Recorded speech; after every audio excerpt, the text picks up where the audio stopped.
Travel along, Catholic pilgrims, for 1 year as we read through St. Faustina's diary.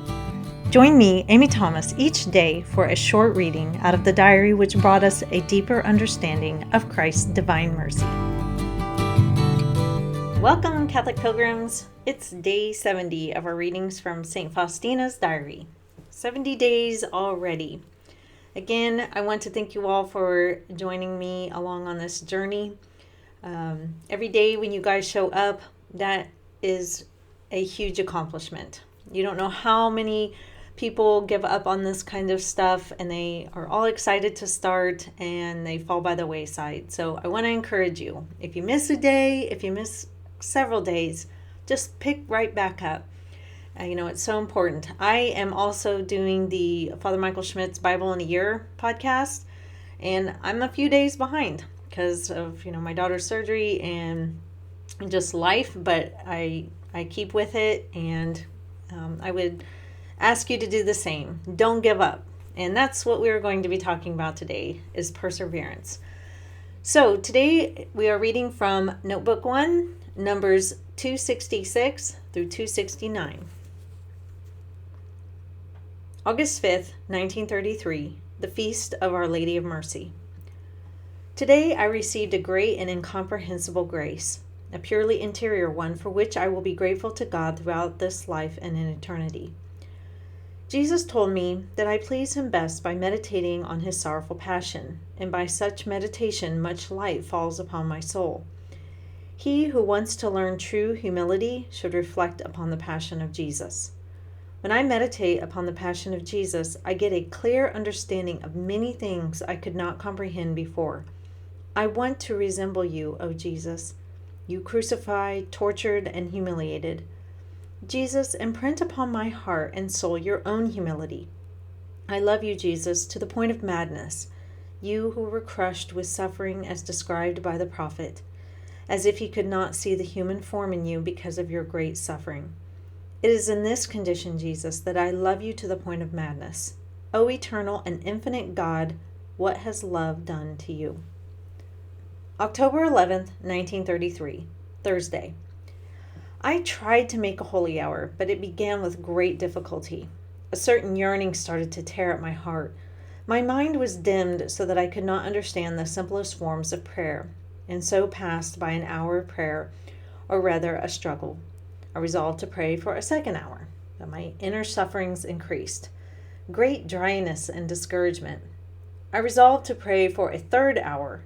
In the third hour, which I resolved to spend kneeling without any support, my body started to clamor for rest, but I in no way relented. I stretched out my arms, and though I spoke no words, I persisted by sheer will.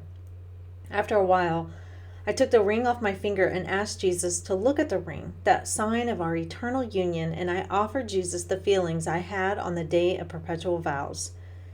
After a while, I feel my heart inundated with a wave of love. A sudden recollection of spirit, the senses quiet down, and God's presence pervades my soul. I know only this, that it is Jesus and I. I saw him just as he had appeared to me in that instant after my perpetual vows when I was likewise making a holy hour. Jesus was suddenly standing before me, stripped of his clothes, his body completely covered with wounds, his eyes flooded with tears and blood, his face disfigured and covered with spittle. The Lord then said to me, "The bride must resemble her betrothed." I understood these words to their very depth. There is no room for doubt here. My likeness to Jesus must be through suffering and humility. See what love of human souls has done to me. My daughter, in your heart I find everything that so great a number of souls refuses me. Your heart is my repose. I often wait with great graces until towards the end of prayer. Once, when I had finished a novena to the Holy Spirit for the intention of my confessor, Father Zapotsko, the Lord answered, "I made him known to you even before your superiors had sent you here. As you will act towards your confessor, so I will act toward you.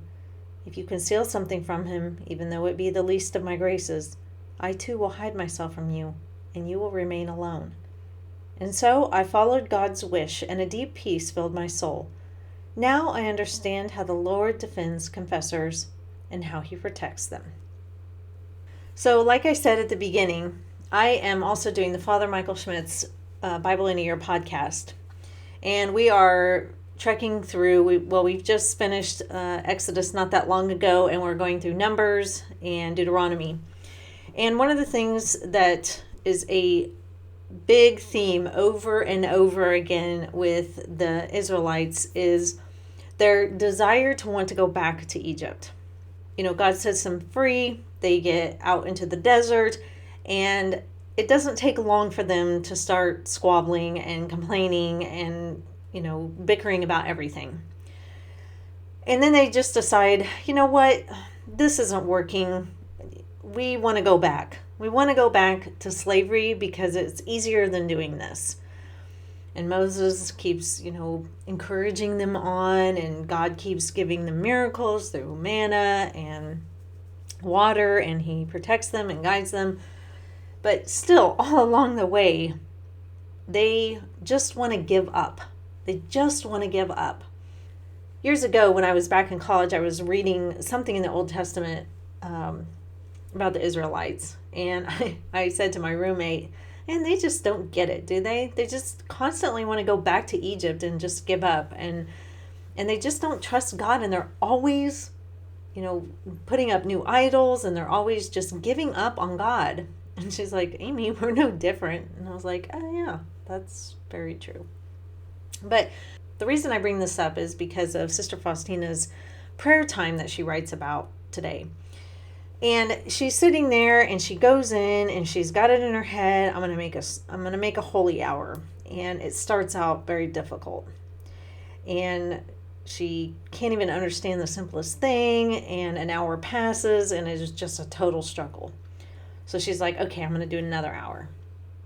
And then it has dryness and discouragement, and this whole prayer time is just not going right.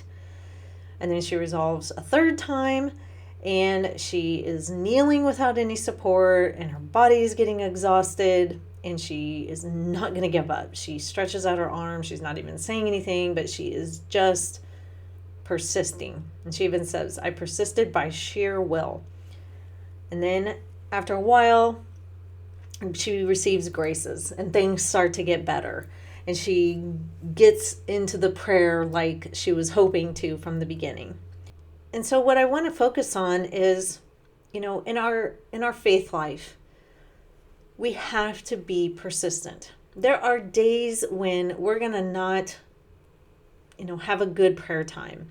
Or there are going to be times when we go to Mass and nothing feels right. Everything is off. Maybe the kids are acting up, or maybe we've got something else on our mind that's really worrying us and we just can't focus on the homily. And we leave Mass and we have no idea what was said. And we realize that we were thinking about 100 different other things. And, there are going to be times when there's feast days or even major holidays where we're just not feeling it, like Christmas and Easter and those types of things.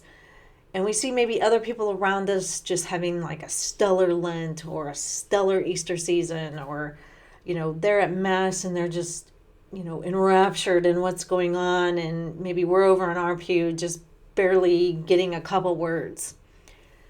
And what I don't want this to cause in people is to give up.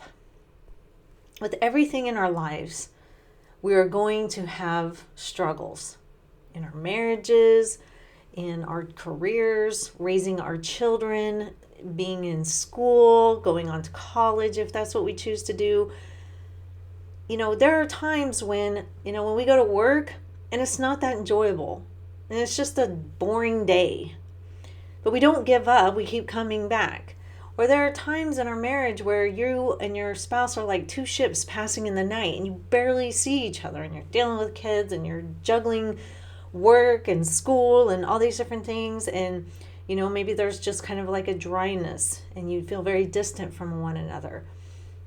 And there can be the temptation for some to just give up, to go find something more exciting. But I think what we have to do is we have to look at what she does. Okay, the first time, nothing. She doesn't get anything out of that prayer time, or at least she thinks she doesn't. Second hour, again, total struggle. Third hour, she is like battling it out. I am on my knees. I've got my arms outstretched. My body is exhausted, but I am not getting up from this place. And then the graces come. And so we have to be persevering in our faith life. And we have to recognize that not every time is going to be the best day or the best Mass ever or the best prayer time ever. You know, when I started praying the Rosary back in December every day, there are some days when I pray the Rosary and I get to the end and I'm like, wow, I was totally absent-minded during that thing. And then there are other times when I pray the Rosary and I'm like, I'm right there. But even with the bad times when I pray the Rosary, I still try to show up every day and persevere, and God gives me those graces to reward that perseverance. And so that's what I wanted to focus on, because so many times in our culture, in our lives, if things just aren't going like you want them to, we're encouraged to just give up. Oh, well, maybe that's not the right thing then. If it's not always feeling good or not always going perfectly or not always making you feel like super happy, joyful, we're often encouraged to just give it up. I work out and there are workout days where it just is a slog, but you gotta show up. And that's no different with our faith life. And she gets to the end of that third hour of prayer and she has a great moment with Christ, and they're talking and she starts to understand things better, and he's speaking to her, and she starts to understand a lot of things and she feels very united to him. So we can't give up. Perseverance is the word of the day. So take that with you today, Catholic pilgrims. I will see you back here for day 71. And until then, live the faith boldly and travel well.